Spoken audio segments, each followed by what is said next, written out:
What's really interesting about this scheme is we have this quite narrow site between the existing building, Crimscott Street, and the Alaska building on this side. The master plan we worked with AHMM for a period of time, trying to figure out how the buildings sit on the site. But in essence, we were in phase one. And what's really important about the site is you enter off Grange Road over here, you see the building along Crimscott Street, and we create 2 courtyards.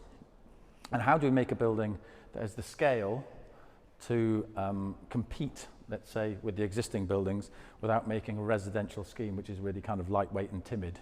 So there's a balance here about being super sensitive about the immediate context, but also being bold enough to be able to sit within all of these existing buildings and have presence. The question is how do we maintain the existing building whilst completing the courtyard which fronts onto Grange Road?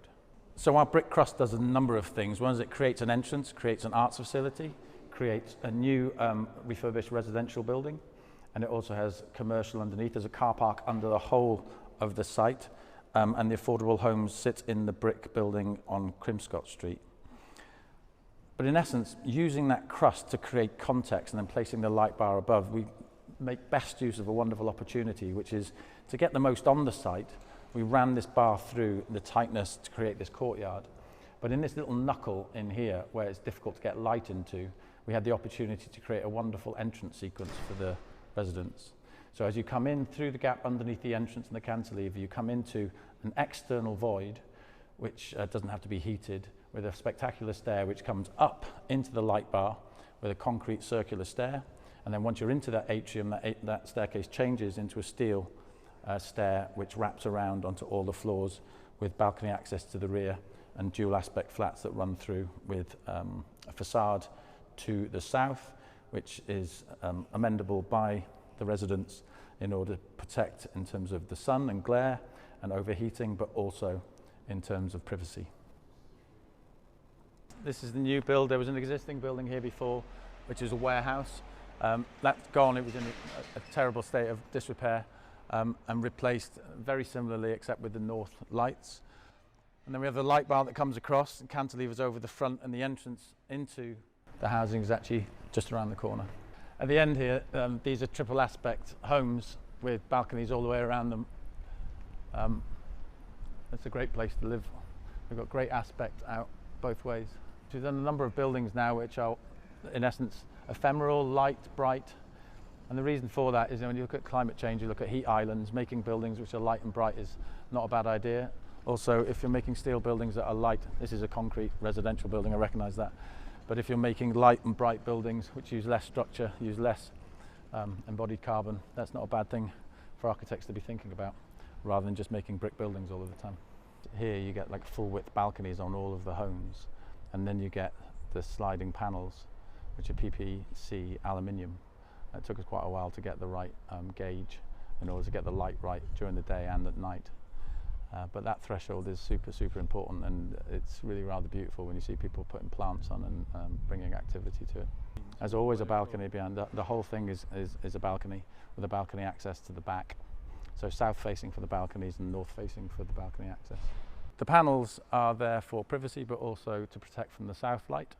And in the evening it kind of glows as you would expect with the beautiful blue sky and the lights inside, and it gives this kind of randomness to the elevation rather than just punched holes, which we are in direct kind of comparison to Unit 12 and the AHMM scheme. So it just gives a kind of a difference within the courtyard.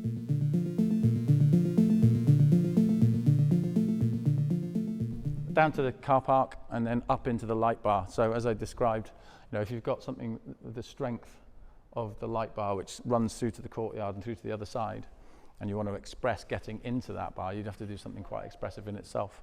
And to keep all of the external circulation, keep all the circulation outside, means you don't have to heat it, but it's covered. You can see the pigeons are kept out through the netting. But in essence, this spiral circular staircase takes you up into this fantastic atrium that lives above and is just a great feature stair for the people who live here.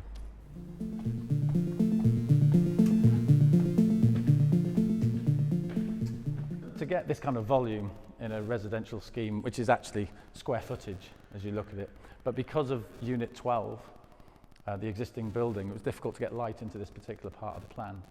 And so the client recognised when we suggested that we could have a very large atrium with a feature stair, the value that that would bring to the 70 homes that enjoy it.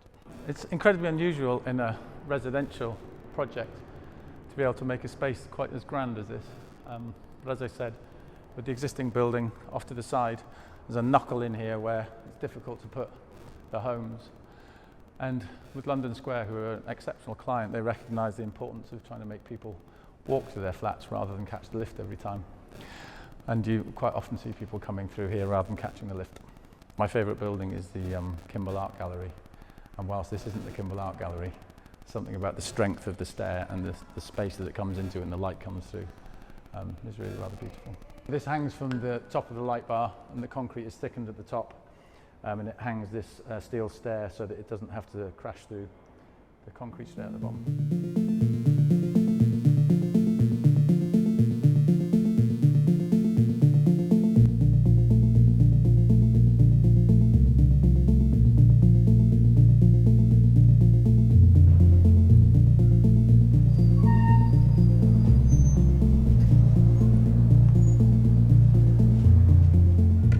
Just finishing off the affordable homes here. Car park goes underneath, entrance here in the corner, and all of these units are affordable with a separate core compared to the core that we showed earlier. But when you look down through the gap, you can see the way the elements and the brick crust is kind of creating a scale at the lower level, especially from this angle.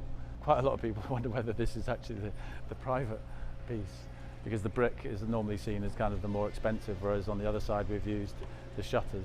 But it's not really a question of affordability or quality, it's more a question of how a plan lays out in order to offer great entrances for all the residents of the project. So these townhouses have all got nice, they've got the terraces at the back, but they've also got their little south-facing gardens as well. So we extended the existing Unit 12 building by a couple of stories. In essence, we've used the stipple on the low-level townhouses here, but also to show where the extension is on the existing building, because the brickwork actually of this existing building was very, very beautiful. We tried to keep as much as we could, but some of it was in not very good repair. So on the other side, we actually had to put another skin of brick on, but on this side we were able to clean it up, and you can see all the history, and we wanted to add our own history by, you can see the pitch in the roof there of where the old building was. And then to the client's credit, they've really spent some money on the courtyard and the landscape. Really makes a great place for people to live. It feels very safe and secure within this space. Well, we just finished a number of big buildings. We finished 22 Handyside Street at King's Cross with Argent, Digitech Factory for Norwich City College, a couple of projects for Pegasus Life, Later Living, and the scale of the practice and the work that we're doing is kind of growing a little. So we've just been appointed to Bishopsgate's Goods Yard with Ballymore. We've just been appointed to a very sensitive site. People like giving us sensitive sites in Camden that I can't mention at the moment, but very excited about that. Really interesting, next to a listed building. We're still doing small buildings as well to experiment with light and find a way. We're kind of just trying to explore with our buildings this idea of brightness and lightness in an architectural sense. Fabric first is very, very important to us, and embodied carbon, but actually it's an architect's job, I think, to connect people to their environment in a more romantic sense. And I think if architects can make the argument for that by the buildings that they make, then architecture is in a good place. I respect engineers, but I also respect architects. And I think we have to use a language of architecture which is about sustainability and longevity and experience, not just what we make things out of.